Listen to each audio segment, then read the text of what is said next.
I'm Anne-Marie. Hi, and I'm Sonia. We are here to guide you on your transformative journey where you will unlock the secrets to radiant living, conquer stress, and ignite your confidence and purpose. Each episode is an invitation to redeem your essence, integrating ancient tradition and modern science. Welcome to our podcast. Welcome back to the Infinite Essence podcast. Today, we're talking about something so important in healing and transformation: simplicity. Yes, today we want to tell you that healing doesn't have to be complicated, that you don't need to be a millionaire to take care of yourself. And Sonia will talk a lot about it today. And that you just need small, simple, deep-rooted changes to make lasting change. Hi, Sonia. Hello, everyone. This is really a subject that I'm so enthusiastic about speaking about because it really resonates with me, my journey. And I think with a lot of people, at least ones I come across, there's a myth of complexity in healing.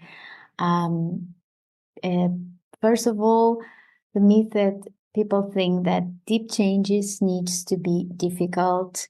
And the problem is that long, overwhelming self-improvement routines then with time give us actually the overwhelming sensation rather than exactly results, practical speaking.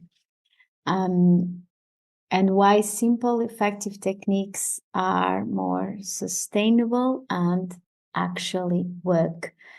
I always like to relate us as human beings, as a nature, as the same as nature has cycles. Everything that results in nature delivers. They take time. So has our body. And we need time also to integrate the changes we've done. Also, we are, apart from that, the time that it's natural for us as human beings to need to integrate new things. Also, there's a lot of information now at the moment.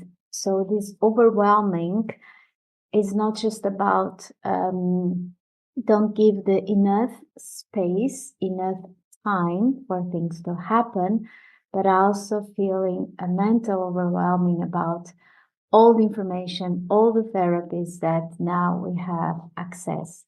And in a way, if that's good, because maybe 10 years ago that was not the case, it's good to have everything pretty much accessible, but also there's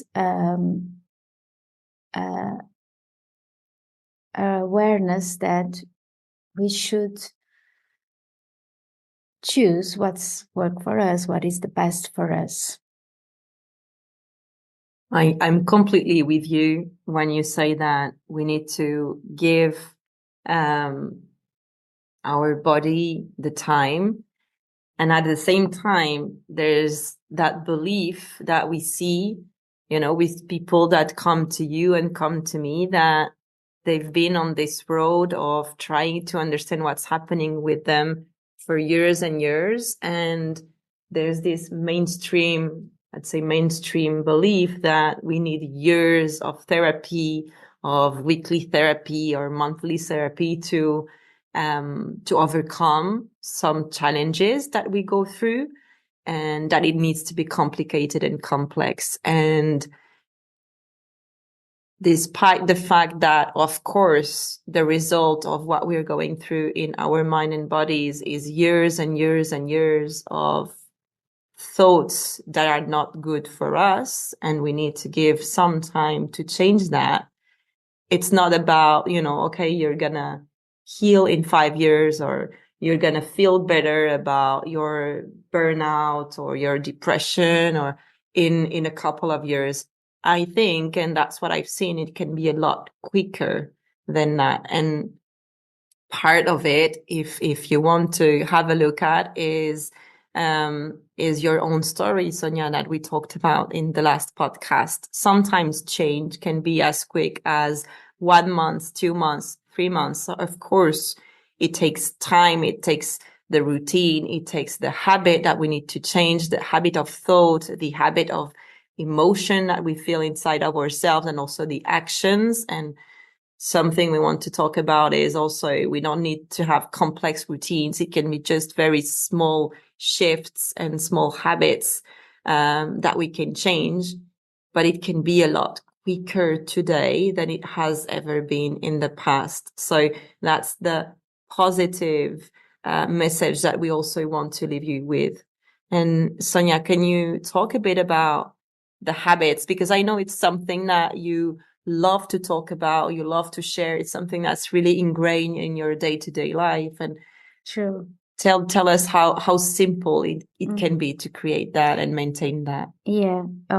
So first of all, without trying to tell or tell off about who and if you need therapy, because that's not the point here.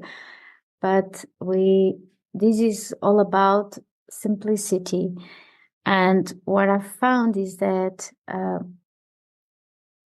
sometimes, first of all, people think that, okay, if I don't do something, then I won't have results. And this is very complex, because it's like, first of all, if I put my hands or my future on the hands of someone else, like, okay, but now this new therapy, now there's this new process I'm going through, it's like we are putting the responsibility of our health in someone else, in someone's process, in something else that is not ourselves. Whatever it is, I'm going to do like, let's go out of therapy. I'm going to do astrology chart.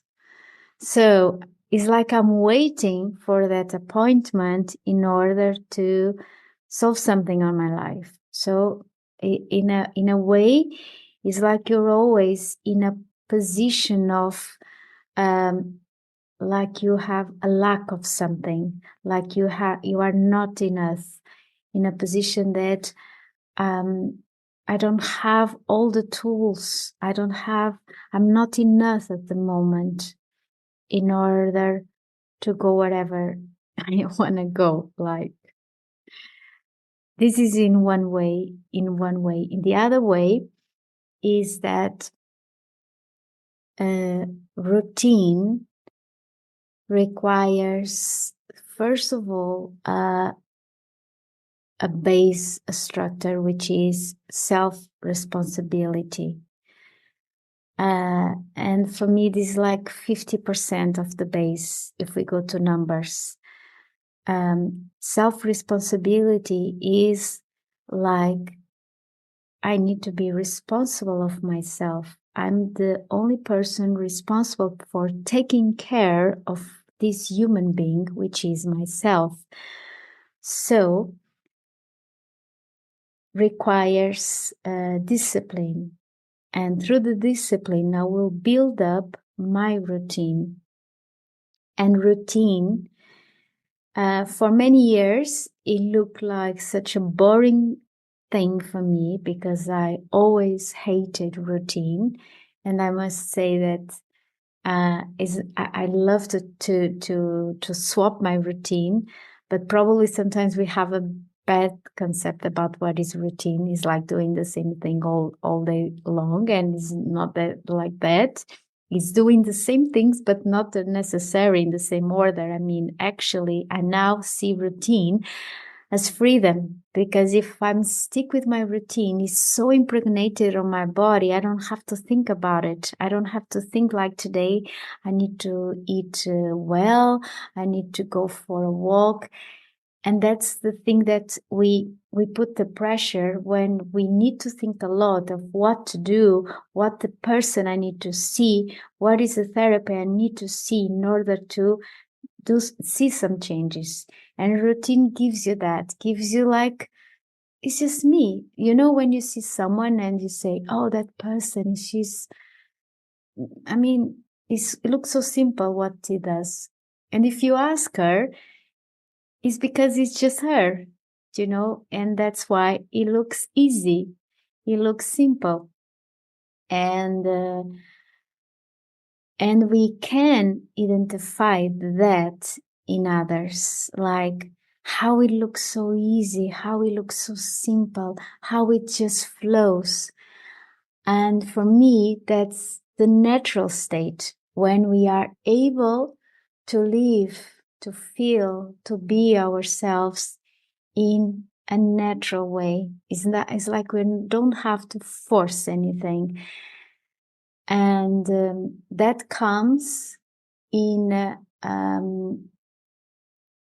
way that is all about time, is all about routine, is all about discipline. It's just how long I've been doing that.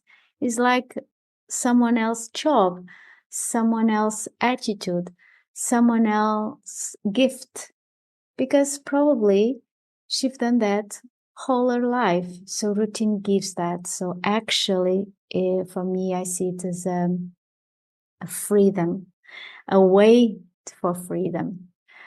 And in such a complexity world, in such a demand world, in such a overwhelming information, it starts to be more reliable, more gentle with ourselves when we go back to that simplicity. And starting with the basis, for me, if you speak about routine, what is the basis? Is the things I can't get away of, like sleep, eating, going to the pyramid, the base of Maslow, exercise, biological exercise, like walking, swimming, even practicing yoga. That it doesn't mean that you need to go to a gym or someplace. You can just be with yourself, connect with yourself, learning some breath work, anything that brings you deeply connected with your body. That simplicity that you don't need to go to a different place from the place you are now, or either connect with someone else that is not you. The simplicity of your pure existence, and that's the enough. And from that point of view, there's absolutely a wide range of things that you can do, because exactly where I am now at the moment, without needing to go anywhere else, any other else, or going to any other else, I can choose how I'm going to feel, staying with myself, listen to my body, being on my presence, observing my breathing, observing my thoughts, thinking about my dreams.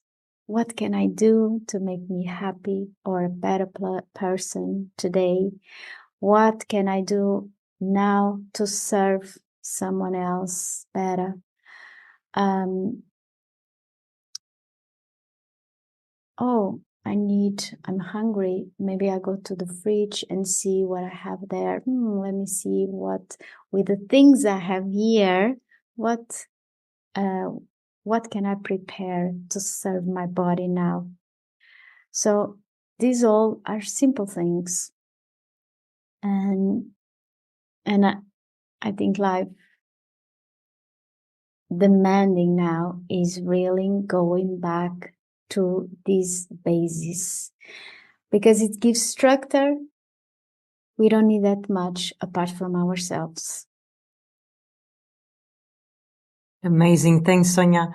And I remember when we when we thought about this topic and how we found it was so important to share the simplicity around all the changes we can do by ourselves, you straight away said to me, "And we don't need to be a millionaire to create change in our life." So I'd love to hear you, because I see that in my life. I'm like, okay, I need that thing to take better care of myself. Like I need to buy this bike so I can do some sports, or I need that thing that just came out in the market in order to, and it's like, if I don't have that, and we see that we see this in so many people, like this is my solution. And if I don't have that solution, um, I can't do anything. So I'm like stuck until I get that thing. And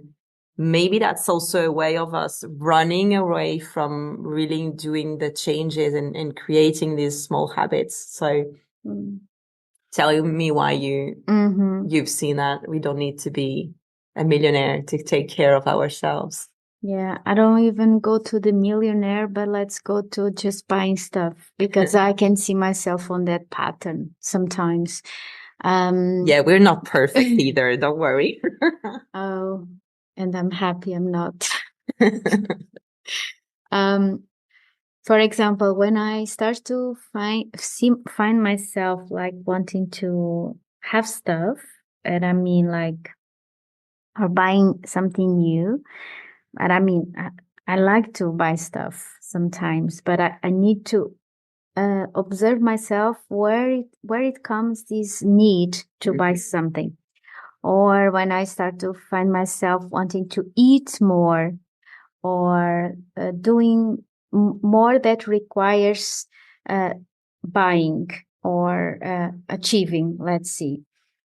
I start to I ask this question to me: is this comes like to fulfill like a void on me, or it comes from the point that, no, I want to offer me something?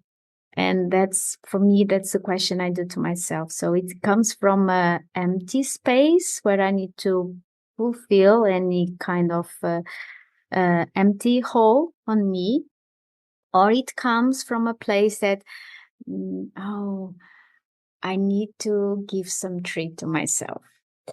And that's for me, of course. And where I realized that, because for some years I lived between London and Portugal, where I am now. And I was like actually going back and forward for every month. And then I realized, when I was in London, I always felt like so much the need to buy stuff. And when I was in Portugal, because I have so much nature, some richness around me, I really felt like I was okay not buying nothing. And then I started to understand my patterns here and there. And then I realized also the time I was in London living like more permanently, and how also I observed the others' behavior. And then I understand, yes, of course, because when it's not just the nature, is because the nature naturally brings you this feeling that you are also connected with yourself. There's no other way. So when you're more in connection with yourself naturally, you're nourished. You like it's like you don't need anything else, pretty much. But of course, and when you get used to it, it's normal these patterns come. But I always ask these questions to me, and then of course it comes the simplicity, right? Because as much as you feel this hole inside you, more you will need to go to the places that you need to fulfill this hole, this void, this space. And it's nice to understand this pattern, because sometimes when I start to feel like that, I go to the nature, I go for a walk, but like very simple things. And I mean, that I could do even in London or in any other huge city, of course. That's why when you know this about you and when you can ask the right question to you, it really doesn't matter where you are. But of course, the environment influence us, but it's all about asking the right question. So it really doesn't matter where you are. So when I realized this, like going back, I just go for a walk and I said, oh, I'm so happy I did that, because I came back with other fullness, with another wholeness. And that's it. Simplicity. Wow, what a beautiful way of explaining that, Sonia. I had never seen that like this, and but it makes so much sense. Like when you're connected with yourself, then it's very easy to take care of yourself. It can be very simple. It's just understanding how each step and each decision you're going to take today is going to serve you. And this connection will lead to trying to find ways of filling up the void that we feel inside, right? So I think that's a beautiful way of explaining that. Thank you. So what would you say? Let's say there's a few women listening to us and they don't know where to start. Maybe they live in the countryside, maybe they live in the center of the city. What would you say? Like, these questions that you're saying are so important for us to ask. What would you say, like maybe 2, 3 main questions, or like the most important you would say that they can start to ask themselves today and do these changes and feel some changes inside of themselves? And what are the questions that they can ask themselves to create these changes and start to feel more connected with themselves, their mind, and their body? For me, ask some questions to you, or the right questions, let's say. First of all, the question opens up an area of our brain of curiosity, and also opens up a learning process. It's like we give the opportunity to our brain to get plastic, to get flexible when we ask a question, rather I want to do that. So you have to find your question. So this is just a suggestion of a question, like, what can I do today to make myself lighter? What can I do for myself today to make this human being happier or closer to the person I want to be? Or what can I do for myself today to serve better the other? What can I do today for myself to go towards my dreams? What can I do today to make me feel better if I'm feeling shitty? And sometimes like, I'm going to make a soup for myself today. I'm going to make that soup for me. Yeah, ask the question. Amazing. Thanks, Sonia. So I think this is all for today, leaving you with these questions. And I will myself take note of these questions to start to ask myself this question more often. Thanks a lot, Sonia, for sharing these habits that you have been creating over the years. I'm pretty sure many people are going to change how they ask themselves question. Instead of reacting, start to think a bit more about how they can do something that is better for them and bring more joy and and lightness and happiness in the world. And I'll make a suggestion. If anyone wants to share, if you're listeners, that you share, I mean, on the comments, what you do for today, what you do for yourself, because sometimes what you do for yourself can be the answer, can be a light for someone else. Like, oh, that's really nice. And that comes simplicity, the simplicity of sharing. So we encourage you to share with us what you're doing today for yourself. Thanks a lot for listening, and we'll catch up very soon with you. Bye-bye. Bye. Thank you for listening. And share with those you feel it may benefit from what we have to offer.